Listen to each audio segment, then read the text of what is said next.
নমস্কার, সুস্বাস্থ্যের নিদানে আপনাকে স্বাগতম। বর্ষার শুরু মানেই ঘরে ঘরে সর্দি কাশি, নাক থেকে জল গড়ানো, বুকে শ্লেষ্মা জমা, খুসখুসে কাশি, গলা ব্যথা ইত্যাদি। সেটা বর্ষায় বৃষ্টি ভিজলে যেমন হয়, তেমনি মাঝে মধ্যে না ভিজলেও হয়ে থাকে। এর কারণ হলো এই সময় আবহাওয়ায় আর্দ্রতা ও স্যাঁতস্যাঁতে ভাবের জন্য অ্যালার্জিরা সক্রিয় থাকে।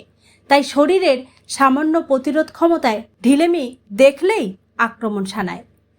বিশেষজ্ঞদের মতে বর্ষায় দানা বাঁধে ভাইরাস ও ব্যাকটেরিয়া। ঠান্ডা লাগা, গলা খুসখুস, কাশি, জ্বরে কাবু হন প্রায় সকলেই। আর এই সমস্যা শিশু থেকে বয়স্ক যে কারোরই হতে পারে। তবে ঘরোয়া কিছু উপায়ের মাধ্যমে আমরা এর থেকে প্রতিকার পেতে পারি।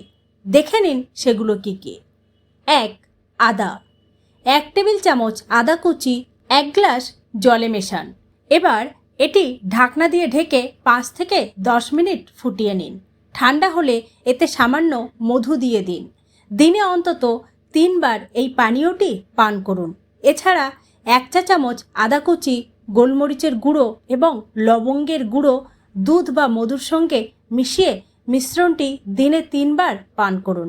আপনি চাইলে 1 টুকরো আদা নিয়ে মুখে চিবাতে পারেন। আদার রস বুকের কফ বা শ্লেষ্মা শরীর থেকে বের করে দিতে সাহায্য করে। 2. হলুদ।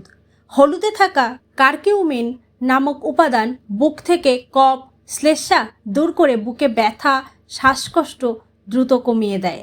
এর অ্যান্টি ইনফ্লেমেটরি উপাদান গলা ও বুকের খুসখুসে অস্বস্তি, জ্বালা, ব্যথা দূর করতে সাহায্য করে। 1 গ্লাস সামান্য উষ্ণ জলে 1 চিমটে হলুদের গুঁড়ো মিশিয়ে নিন। এটি দিয়ে প্রতিদিন গার্গেল বা কুলকুচু করুন। এছাড়া 1 গ্লাস দুধে আধা চা চামচ হলুদের গুঁড়ো মিশিয়ে ফুটিয়ে নিন। সম্ভব হলে এর সঙ্গে 2 চা চামচ মধু এবং 1 চিমটে গোলমরিচের গুঁড়ো মিশিয়ে এই দুধ দিনে 2 থেকে 3 বার পান করুন, উপকার পাবেন। 3. ভেপার। একটা বড় পাত্রে ভেপার ওঠা গরম জল নিয়ে নিন। এবার একটা বড় চাদর দিয়ে কান, গলা, মাথা ঢেকে নিন। এরপর গরম জলের ভাপ নিন। গরম জলে ব্যাকটেরিয়া নিরোধক কিছু ওষুধও ফেলতে পারেন। অনেকে ক্যামোমাইল বা ইউক্যালিপটাস তেল এর মধ্যে যোগ করে নেন। ভাপ নিলে আপনার পোস্ট নেজাল ড্রিপিং কমবে, ফলে কাশিও কমতে বাধ্য। ভাপ নেওয়ার সময় কিন্তু খেয়াল রাখবেন পাখা যেন বন্ধ থাকে। ভাপ নেওয়ার পরেও মিনিট 10 পাখার তলায় থাকবেন না। 4. নুন জল। বুকের সর্দি ও কফ দূর করতে সবচেয়ে সহজ আর সস্তা উপায় হলো নুন জল। নুন শ্বাসযন্ত্র থেকে কফ দূর করতে সাহায্য করে। 1 গ্লাস সামান্য উষ্ণ জলের সঙ্গে 1 চা চামচ নুন মিশিয়ে নিন। এটি দিয়ে দিনে 2 থেকে 3 বার গার্গেল করুন। 5. Apple cider vinegar. গলার মিউকাসকে ভাঙতে ও সেই সঙ্গে ব্যাকটেরিয়ার আক্রমণ ঠেকাতে আপেল সাইডার ভিনিগার খুবই উপকারী বলে প্রমাণিত।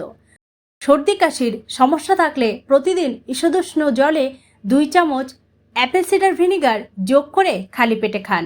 এতে কিন্তু ঠান্ডা লেগে যাওয়ার অসুখের হাত থেকে অনেকটাই রক্ষা পাওয়া যাবে। 6. তুলসী পাতা। তুলসী পাতা হলো প্রাচীন আয়ুর্বেদিক হার্বস, যা রোগ নিরাময়ের জন্য মোক্ষম দাওয়াই। তুলসী পাতায় ম্যাজিকের মতো অসুখ সারাবার বৈশিষ্ট্য রয়েছে। প্রতিদিন 3-4টি তুলসী পাতা যদি চিবিয়ে খেতে পারেন, তাহলে বাইরের কোনো ভাইরাস বা ব্যাকটেরিয়া শরীরের মধ্যে প্রবেশ করতে পারে না। যদি কাঁচা পাতা চিবিয়ে খেতে না পারেন, মধুর সঙ্গে পাতা পেস্ট করে খেতে পারেন। শিশু থেকে প্রাপ্তবয়স্ক সকলেই এই টোটকা খেতে পারেন প্রতিদিন। কাশি, হাঁচি থেকে মুক্তি পেতে এই টোটকা একদম আদর্শ। 7. মধু। প্রতিদিন ঘুমানোর আগে আনপাস্তুরাইজড মধু খেতে পারেন বলে বিশেষজ্ঞরা মনে করেন। কেউ কেউ গরম জল বা দুধের সঙ্গে মিশিয়েও মধু খেয়ে থাকেন। কাশি কমাতে ও ঠান্ডার প্রকোপ থেকে দূরে থাকতে মধু খুবই কার্যকর। 8. পেঁয়াজ। একই পরিমাণ পেঁয়াজের রস, লেবুর রস, মধু এবং জল একসঙ্গে মিশিয়ে 5 থেকে 7 মিনিট ফুটিয়ে নিন। এরপর এই জল সামান্য উষ্ণ থাকতে থাকতে দিনে অন্তত 3 থেকে 4 বার পান করুন, উপকার পাবেন। 9. হালকা গরম জল পান করুন। এই বর্ষার মরশুমে ঠান্ডার হাত থেকে বাঁচার জন্য সবসময় হালকা গরম জল পান করতে পারেন। যেটি আপনার ঠান্ডা লাগার সমস্যাকে দূর করে দিতে পারে। 10. নিম পাতা। হাঁচি ও কাশির মতো সমস্যাগুলির জন্য নিম একটি আদর্শ ভেষজ। প্রতিদিন খালি পেটে সকালে 5 থেকে 6টি নিম পাতা চিবিয়ে খেয়ে ফেলুন। বাতাসের ক্ষতিকারক দূষণ শোষণের জন্য নিম খুবই ভালো। শরীরকে ডিটক্স করতেও নিম পাতা অনেক উপকারী। ভালো থাকুন, সুস্থ থাকুন, আর এমনই নতুন নতুন ভিডিও পেতে চ্যানেলটিকে সাবস্ক্রাইব করুন। ধন্যবাদ।